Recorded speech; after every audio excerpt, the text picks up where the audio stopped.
E aí, queridos, beleza? Saudade, hein? Tá aí na sala de aula com vocês. Nossa, mas tudo isso passa, tá, meus queridos? Tudo isso vai passar. Por enquanto, estamos aqui no tal do home office, tá? E o home office não é fácil. Vocês acham que tá aqui falando pra vocês, sem ninguém vendo, é fácil? Não. Veja só. Pertos, vales.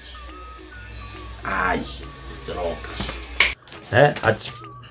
Meu Deus. Eu sei, meu amor, é porque qualquer zoada escuta. Brasil. Só 5 minutos. Não, fica à vontade. Betas é um projeto que se destaca principalmente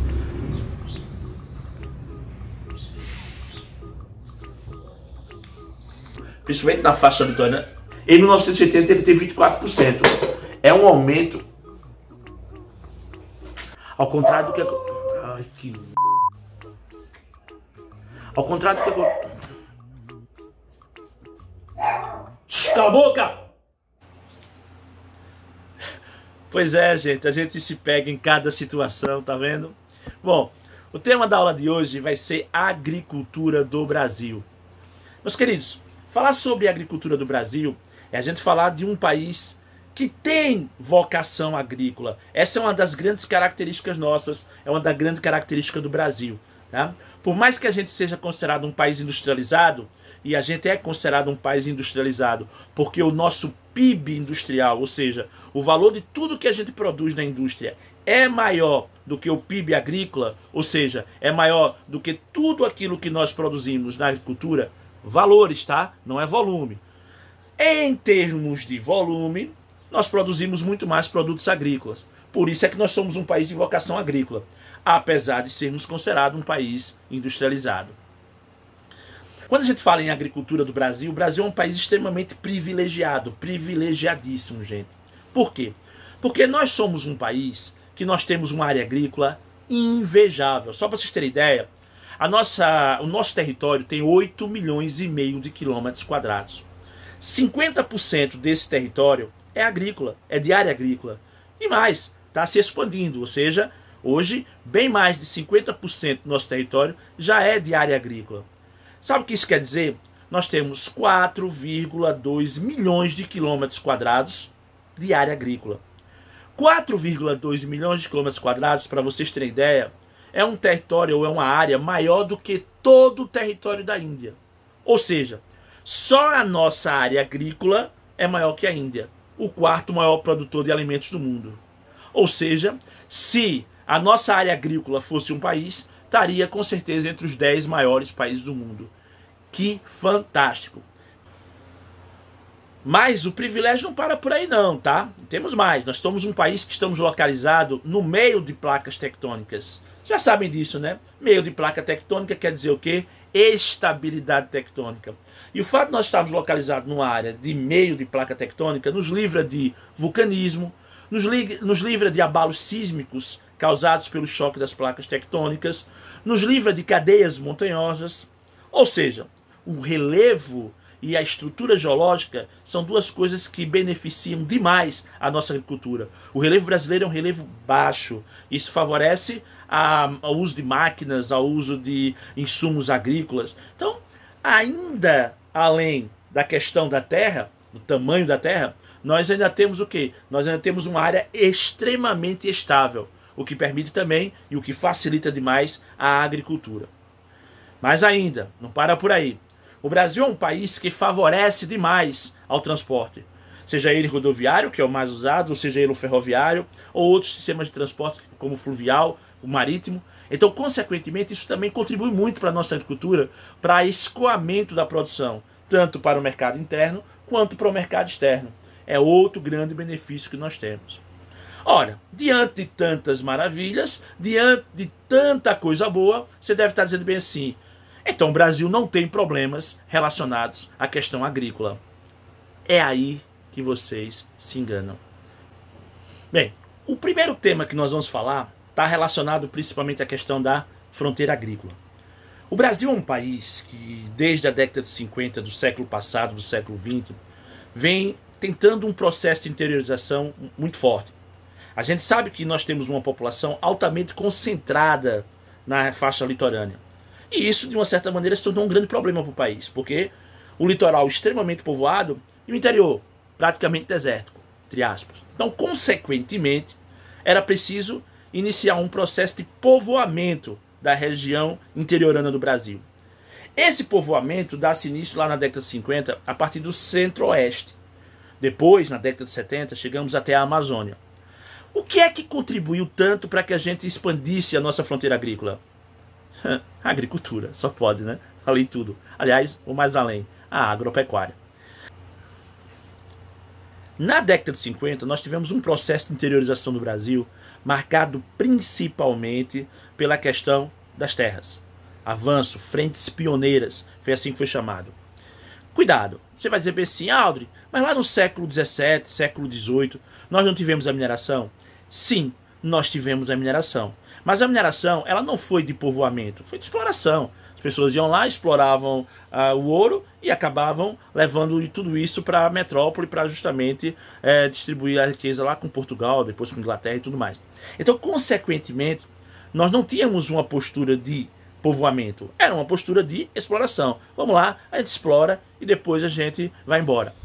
Tanto é que quando acaba o ciclo da mineração e começa de uma certa maneira o ciclo do café, a gente tem uma forte migração da população das áreas mineradoras para o litoral, mais uma vez para o estado do Rio de Janeiro, ali para o Vale do Paraíba e depois para o Oeste Paulista. Então, consequentemente, a gente não pode contar com essa fase da mineração como uma fase de povoamento.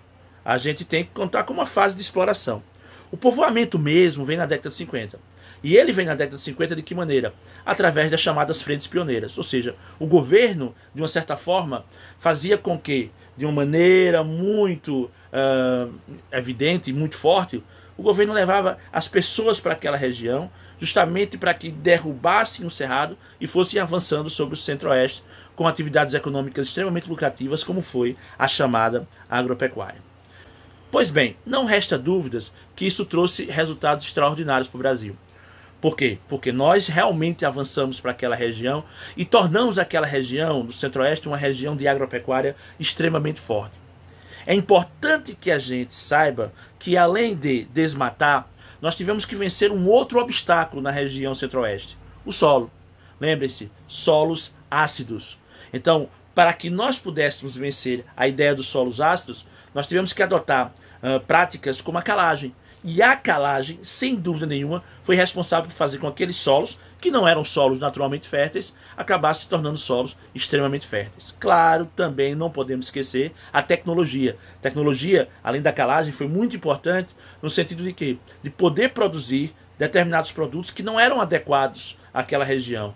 Como é o caso, por exemplo, da soja. Hoje a gente percebe que a soja é uma atividade muito forte naquela área, mas a soja não é natural de áreas quentes, é de áreas frias. Para isso ela teve que ser geneticamente modificada. Também não podemos esquecer da pecuária. A pecuária também é uma atividade extremamente forte que também contribuiu muito. Não é à toa que a região centro-oeste hoje é a maior criadora de gado bovino do país. Na década de 70, depois de nós termos conquistado, digamos assim, o centro-oeste, o próximo objetivo passou a ser o quê? Passou a ser a Amazônia. Vamos conquistar a Amazônia. Mais uma vez, não confundam isso com o que aconteceu lá no início da colonização. No início da colonização era mais que desbravamento, era mais de conquista de território. Lembre-se que nessa fase, a interiorização da Amazônia se deu através de transporte fluvial. Ou seja, as vilas eram construídas nas margens dos rios. Os portugueses iam avançando sobre o rio Amazonas, interiorizando o rio Amazonas, e consequentemente ia povoando alguma daquelas áreas. Mas também não foi um povoamento tão forte. O povoamento também não foi tão forte a partir da borracha.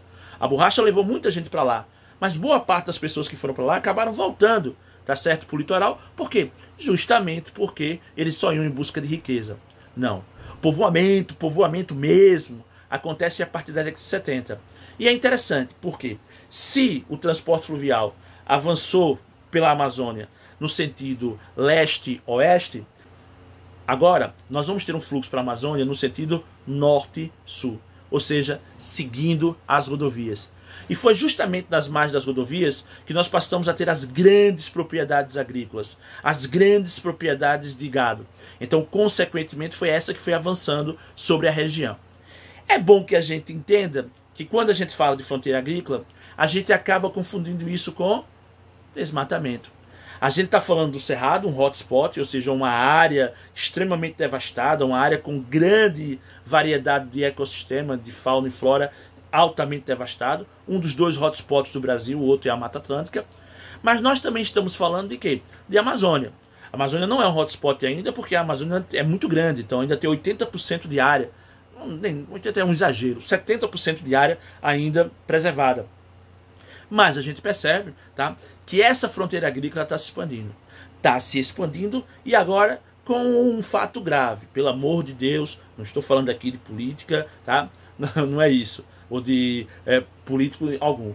Mas a gente percebe que o atual governo brasileiro é um governo que tem como principal objetivo aumentar as áreas agrícolas e, consequentemente, diminuir as áreas de preservação da Amazônia. Não à toa, nós estamos vendo grandes conflitos na Amazônia causados justamente por esse avanço, principalmente de ruralistas, principalmente de grandes latifundiários. Ou seja, eles estão invadindo terras do governo, e quando invade terras do governo a gente chama isso de grilagem.